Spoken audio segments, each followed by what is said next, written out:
ये बात है साल 1914 की, जब एक 8 साल का बच्चा जापान के एक गांव में खेल रहा था। तभी उसने 4 पहियों पर चलती एक मशीन देखी। ये फोर्ड का मॉडल टी था, जिसको देखकर ये बच्चा बहुत ज्यादा हैरान हुआ। यही वो दिन था जब उस 8 साल के बच्चे को गाड़ियों और मैकेनिकल पार्ट से पहली बार लगाव हुआ था। इसका नाम था सुचाइरो होंडा, और किसको मालूम था कि आने वाले वक्त में इसका नाम हमें हर छोटी बड़ी गाड़ी पे देखने को मिलेगा।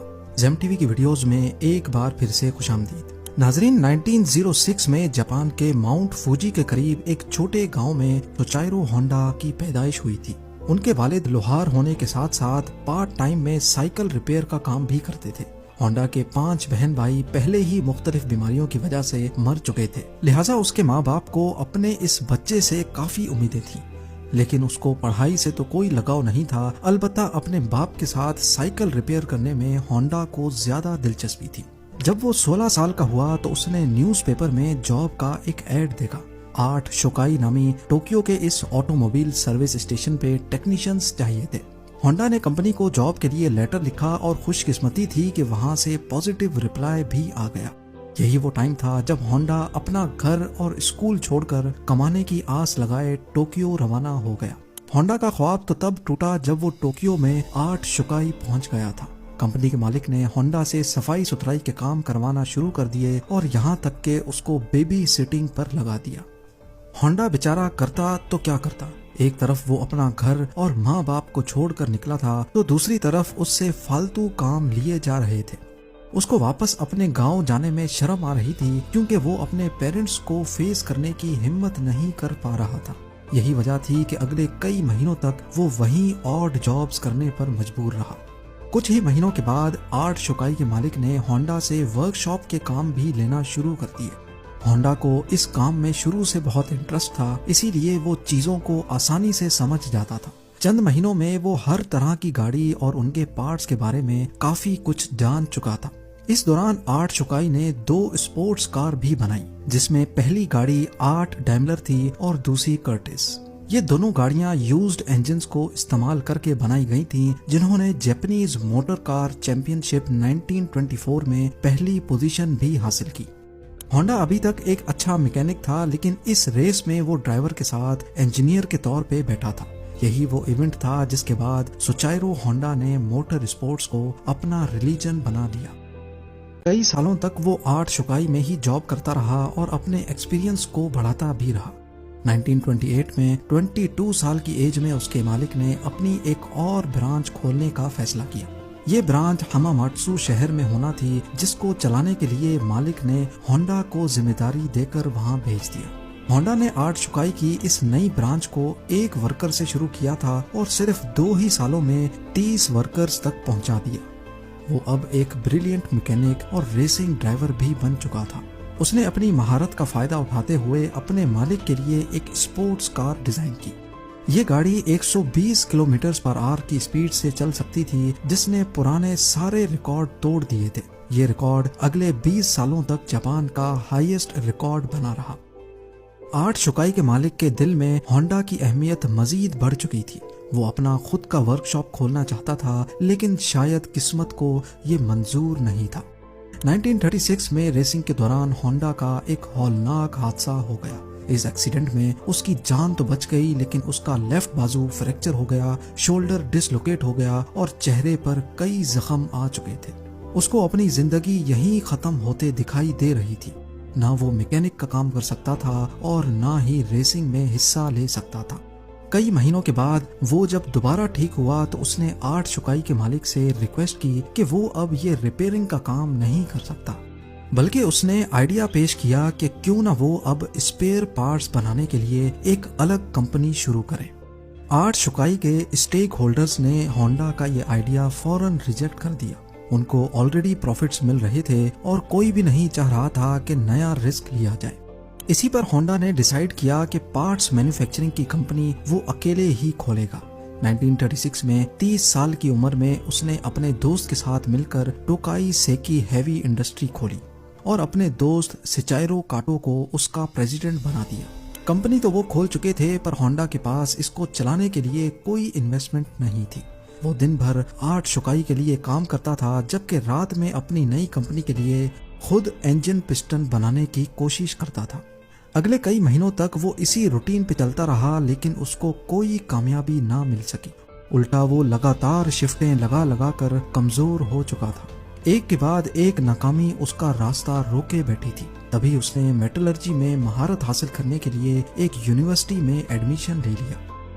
ये हिस्ट्री में पहली बार था कि किसी मशीन पर होंडा का लोगो देखा गया। होंडा के पास इतने पैसे नहीं थे कि वो मास लेवल पे ये साइकिल्स बना सके, लिहाजा उसने 18,000 दुकानदारों के नाम एक ओपन लेटर लिखा। लोगों को होंडा पे इतना भरोसा था कि 3,000 दुकानदारों ने उसको पॉजिटिव रिप्लाई दिया और पैसे भी एडवांस में दे दिए। अगले 3 सालों में होंडा ने एक ऐसी मोटरसाइकिल बनाई जो मार्केट की रिक्वायरमेंट के ऐन मुताबिक थी। ये सुपर कब के नाम से लॉन्च की गई, जिसने आते ही मार्केट में धूम मचा दी। ये मॉडल इतना कामयाब हुआ कि 1958 में इसने अमेरिका की अपनी ट्रायम्फ और हार्ले डेविडसन की सेल्स को भी पीछे छोड़ दिया। क्योंकि होंडा को रेसिंग का बहुत शौक तो था ही, इसीलिए उसने अब स्पोर्ट्स बाइक बनाने का फैसला किया। वो मुख्तलिफ बाइक रेसेस में जाता और जीतने वाली बाइक्स के खास फीचर्स नोट डाउन करता जाता। उस दौर में ऐसे स्पोर्ट्स कंपटीशन रेस से बढ़कर मैन्युफैक्चरिंग कंपनीज के लिए मार्केटिंग का टूल हुआ करते थे।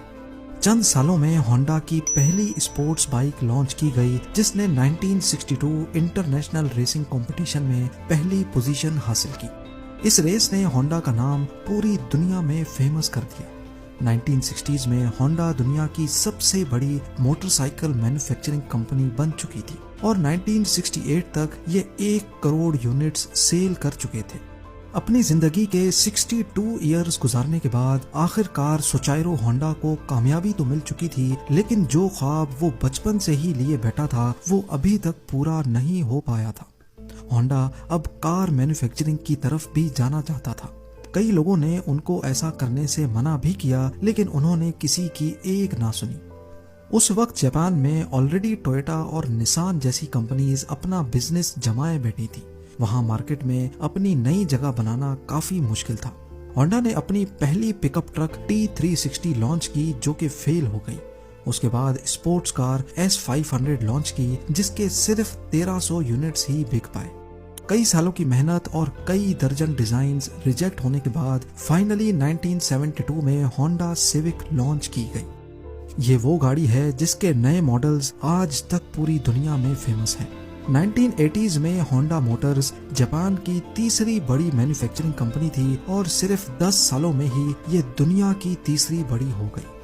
आज होंडा का नाम हमें cars, motorcycles, boat engines, plane engines और दर्जनों पावर टूल्स पे देखने को मिलता है। सुचाइरो होंडा ने होंडा सिविक के लॉन्च होने के अगले ही साल 1973 में कंपनी से रिटायरमेंट ले ली थी और 5 अगस्त 1991 को उनकी जिंदगी का ये सफर हमेशा हमेशा के लिए खत्म हो गया। उम्मीद है ज़ेम टीवी की ये वीडियो भी आप लोग भरपूर लाइक और शेयर करेंगे। आप लोगों के प्यार भरे कमेंट्स का बेहद शुक्रिया। मिलते हैं अगली शानदार वीडियो में। ये बात है साल 1914 की, जब एक 8 साल का बच्चा जापान के एक गांव में खेल रहा था। तभी उसने 4 पहियों पर चलती एक मशीन देखी। ये फोर्ड का मॉडल टी था, जिसको देखकर ये बच्चा बहुत ज्यादा हैरान हुआ। यही वो दिन था जब उस 8 साल के बच्चे को गाड़ियों और मैकेनिकल पार्ट्स से पहली बार लगाव हुआ था। इसका नाम था सुचाइरो होंडा और किसको मालूम था कि आने वाले वक्त में इसका नाम हमें हर छोटी बड़ी गाड़ी पे देखने को मिलेगा। ज़ेम टीवी की वीडियोस में एक बार फिर से खुशामदीद। नाजरीन, 1906 में जापान के माउंट फूजी के करीब एक छोटे गांव में सुचाइरो होंडा की पैदाइश हुई थी। उनके वालिद लोहार होने के साथ साथ पार्ट टाइम में साइकिल रिपेयर का काम भी करते थे। होंडा के 5 बहन भाई पहले ही मुख्तलिफ बीमारियों की वजह से मर चुके थे, लिहाजा उसके माँ बाप को अपने इस बच्चे से काफी उम्मीदें थी। लेकिन उसको पढ़ाई से तो कोई लगाव नहीं था, अलबत्ता अपने बाप के साथ साइकिल रिपेयर करने में होंडा को ज्यादा दिलचस्पी थी। जब वो 16 साल का हुआ तो उसने न्यूज़पेपर में जॉब का एक ऐड देखा।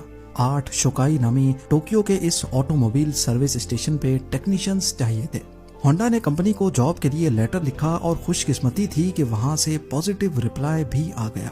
यही वो टाइम था जब होंडा अपना घर और स्कूल छोड़कर कमाने की आस लगाए टोक्यो रवाना हो गया। होंडा का ख्वाब तो तब टूटा जब वो टोक्यो में आर्ट शुकाई पहुंच गया था। कंपनी के मालिक ने होंडा से सफाई सुथराई के काम करवाना शुरू कर दिए और यहाँ तक के उसको बेबी सिटिंग पर लगा दिया। होंडा बेचारा करता तो क्या करता, एक तरफ वो अपना घर और माँ बाप को छोड़कर निकला था तो दूसरी तरफ उससे फालतू काम लिए जा रहे थे। उसको वापस अपने गांव जाने में शर्म आ रही थी क्योंकि वो अपने पेरेंट्स को फेस करने की हिम्मत नहीं कर पा रहा था। यही वजह थी कि अगले कई महीनों तक वो वहीं ऑड जॉब्स करने पर मजबूर रहा। कुछ ही महीनों के बाद आर्ट शुकाई के मालिक ने होंडा से वर्कशॉप के काम भी लेना शुरू कर दिए। होंडा को इस काम में शुरू से बहुत इंटरेस्ट था, इसीलिए वो चीजों को आसानी से समझ जाता था। चंद महीनों में वो हर तरह की गाड़ी और उनके पार्ट्स के बारे में काफी कुछ जान चुका था। इस दौरान आर्ट शुकाई ने 2 स्पोर्ट्स कार भी बनाई, जिसमें पहली गाड़ी आर्ट डैमलर थी और दूसरी कर्टिस। ये दोनों गाड़ियां यूज्ड इंजन्स को इस्तेमाल करके बनाई गई थीं, जिन्होंने जापानीज मोटर कार चैंपियनशिप 1924 में पहली पोजीशन भी हासिल की। होंडा अभी तक एक अच्छा मैकेनिक था, लेकिन इस रेस में वो ड्राइवर के साथ इंजीनियर के तौर पे बैठा था। यही वो इवेंट था जिसके बाद सुचाइरो होंडा ने मोटर स्पोर्ट्स को अपना रिलीजन बना लिया।